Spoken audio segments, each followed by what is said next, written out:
Hello, good evening, and welcome to tonight's edition of Mrs. Sophie's Storytime. Tonight I am going to be reading Stella Luna by Janell Cannon. In a warm and sultry forest far, far away, there once lived a mother fruit bat and her new baby. Oh, how Mother Bat loved her soft, tiny baby. "I'll name you Stella Luna," she crooned.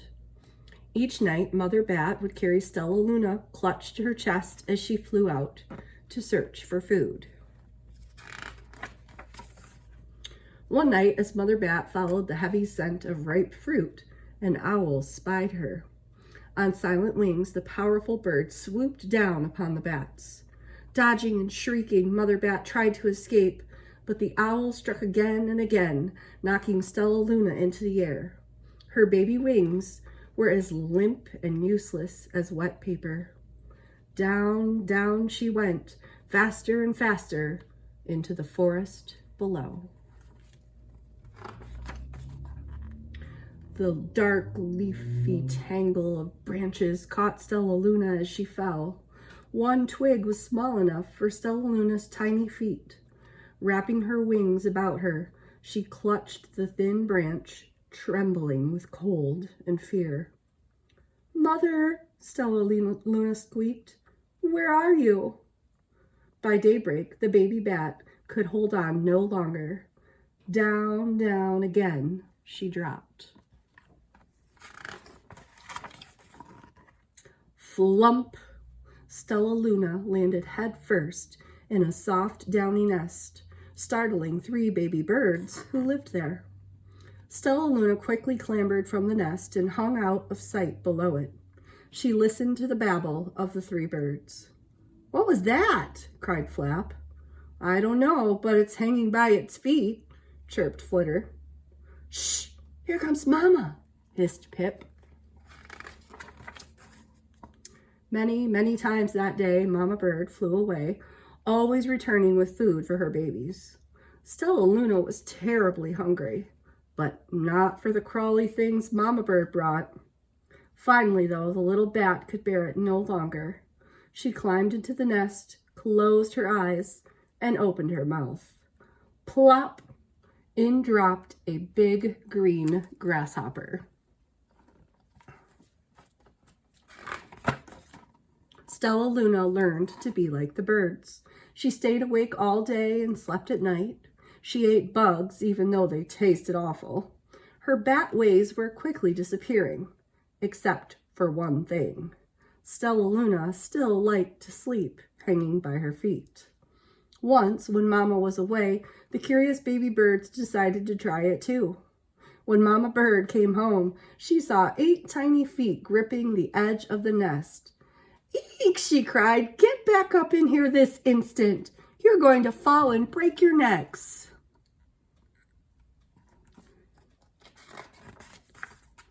The birds clambered back into the nest, but Mama Bird stopped Stella Luna. "You are teaching my children to do bad things. I will not let you back into this nest unless you promise to obey all the rules of this house." Stella Luna promised. She ate bugs without making faces. She slept in the nest at night, and she didn't hang by her feet.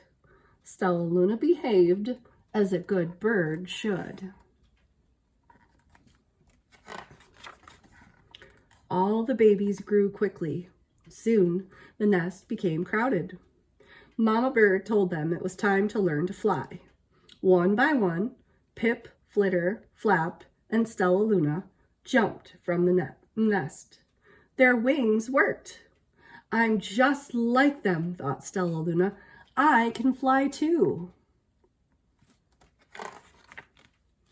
Pip, Flitter, and Flap landed gracefully on a branch. Stella Luna tried to do the same.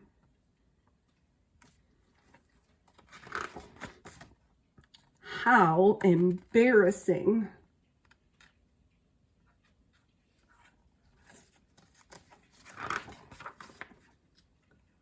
"I will fly all day," Stella Luna told herself. "Then no one will see how clumsy I am."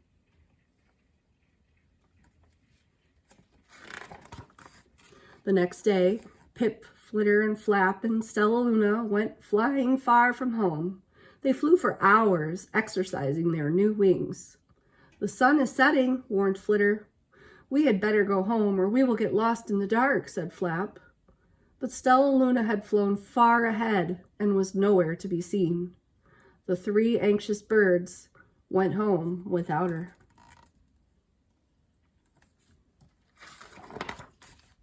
All alone, Stella Luna flew and flew until her wings ached and she dropped into a tree.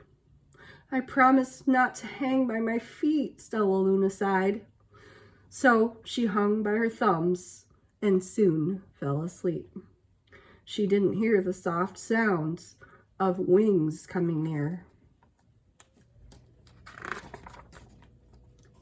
"Hey," a loud voice said, "why are you hanging upside down?" Stella Luna's eyes opened wide. She saw a most peculiar face. "I'm not upside down. You are," Stella Luna said. "Ah, but you're a bat. Bats hang by their feet.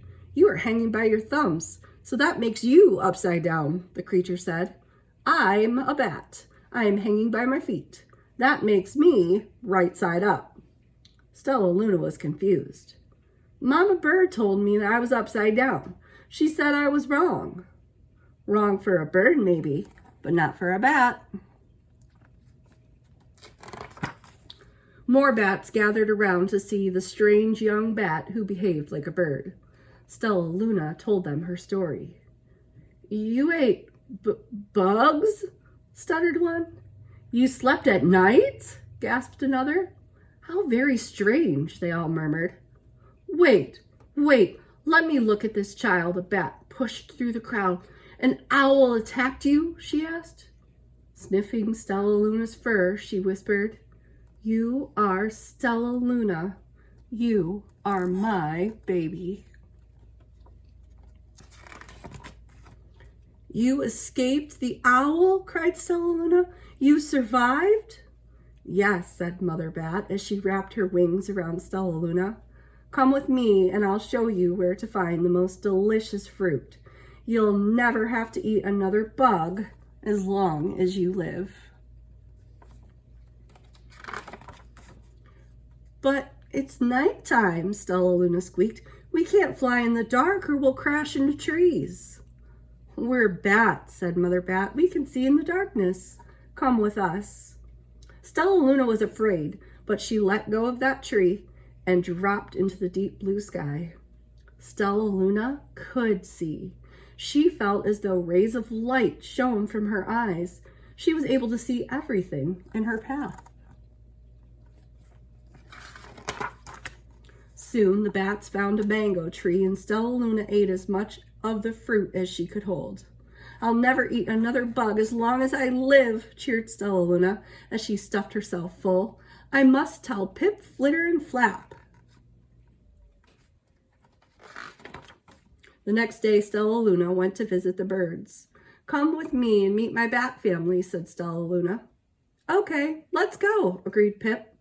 "They hang by their feet and they fly at night and they eat the best food in the world," Stella Luna explained to the birds on the way. As the birds flew among the bats, Flap said, "I feel upside down here." So the birds hung by their feet.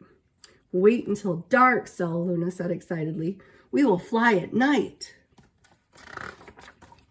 When night came, Stella Luna flew away. Pip, Flitter, and Flap leapt from the tree to follow her. "I can't see a thing," yelled Pip. "Neither can I," howled Flitter. "Ah!" shrieked Flap. "They're going to crash," gasped Stella Luna. "I must rescue them." Stella Luna swooped about, grabbing her friends in the air. She lifted them to a tree, and the birds grasped a branch. Stella Luna hung from the limb above them. "We're safe," said Stella Luna. Then she sighed. "I wish you could see in the dark, too." "We wish you could land on your feet," Flutter replied. Pip and Flap nodded. They perched in silence for a long time. "How can we be so different and feel so much alike?" mused Flitter. "And how can we feel so different and be so much alike?" wondered Pip. I think this is quite a mystery, Flap chirped. I agree, said Stella Luna, but we're friends, and that's a fact.